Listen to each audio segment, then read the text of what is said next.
लोकसभा चुनाव से पहले द इकोनॉमिस्ट ने मोदी की लोकप्रियता को स्वीकारा।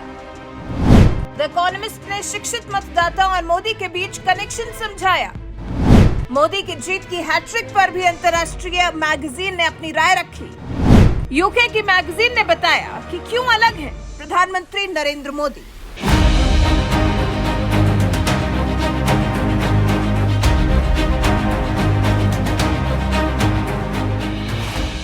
प्रधानमंत्री नरेंद्र मोदी को सत्ता में आए पूरे 10 साल हो गए और इन 10 सालों में पीएम मोदी ने कई ऐसे काम कर डाले हैं कि वो सिर्फ भारत में ही कई लोगों की नजर में नहीं, विदेश में भी कई लोगों की नजर में चढ़ गए।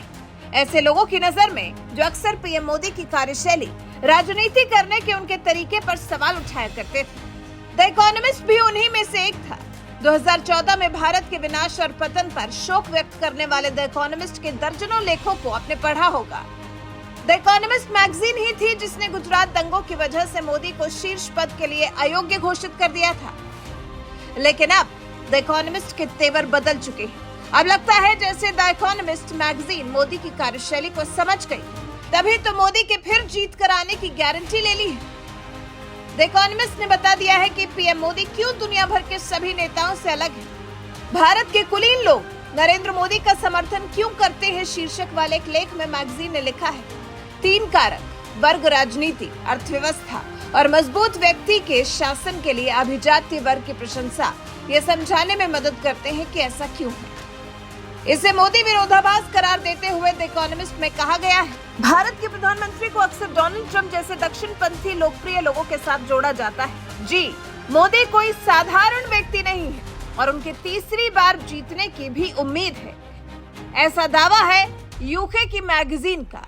मैगजीन में लिखा तो ये भी है, ज्यादातर जगहों पर ट्रंप जैसे संस्थान विरोधी लोकप्रिय लोगों के लिए समर्थन और ब्रेक्जिट जैसी नीतियों का विश्वविद्यालय शिक्षा के साथ विपरीत संबंध होता है, भारत में नहीं। इसे मोदी विरोधाभास कहें। इससे ये समझाने में मदद मिलती है कि वो आज किसी प्रमुख लोकतंत्र के सबसे लोकप्रिय नेता क्यों हैं। फिर गैलन सर्वेक्षण का हवाला देते हुए द इकोनॉमिस्ट में ये भी लिखा, अमेरिका में विश्वविद्यालय शिक्षा वाले केवल 26% उत्तरदाताओं ने ट्रंप को मंजूरी दी, जबकि इससे कम शिक्षा रखने वाले लोगों में 50% ने उनका समर्थन किया। लेकिन मोदी ने इस रुझान को तोड़ा।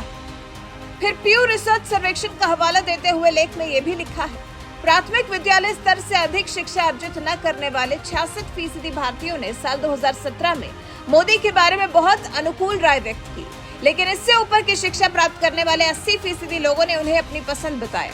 साल 2019 के आम चुनाव के बाद लोक नीति के एक सर्वेक्षण में पाया गया कि डिग्री धारक लगभग 42% भारतीयों ने मोदी की भारतीय जनता पार्टी का समर्थन किया, जबकि केवल प्राथमिक स्कूल स्तर की शिक्षा प्राप्त करने वाले लगभग 35% लोगों ने ऐसा किया। द इकोनॉमिस्ट में फिर ये भी लिखा गया है, शिक्षित लोगों के बीच मोदी की सफलता अन्य समूहों के बीच समर्थन की कीमत पर नहीं आती। फिर लेख में सेंटर फॉर पॉलिसी रिसर्च के राजनीतिक वैज्ञानिक नीलांजन सरकार के हवाले से यह भी कहा गया कि अन्य लोकप्रिय नेताओं की तरह उनकी सबसे बड़ी पैठ निम्न वर्ग के मतदाताओं के बीच बनी है। अर्थव्यवस्था को एक मुख्य कारक के रूप में उद्धृत करते हुए लेख में यह भी लिखा है कि भारत की मजबूत जीडीपी वृद्धि असमान रूप से विपरीत होने के बावजूद भारतीय उच्च मध्यम वर्ग के आकार और धन में तेजी से वृद्धि कर रही है। फिर इस लेख में कांग्रेस के लिए भी लिखा गया है, 2000 के दशक के उत्तरार्ध में कांग्रेस को उच्च मध्यम वर्ग के बीच मजबूत समर्थन प्राप्त था, लेकिन 2010 के दशक में मंदी और भ्रष्टाचार रूपी घोटालों की श्रृंखलाओं ने चीजों को बदल दिया। फिर नरेंद्र मोदी के कार्यकाल की तारीफ करते हुए कहा गया, मोदी के कार्यकाल ने दुनिया में भारत की आर्थिक और भू राजनीतिक स्थिति में इजाफा किया है। लेख में यह भी कहा गया है, संभ्रांत लोगों को लगता है कि मोदी के लिए उनका समर्थन तब तक जारी रहेगा जब तक कोई विश्वसनीय विकल्प सामने नहीं आता।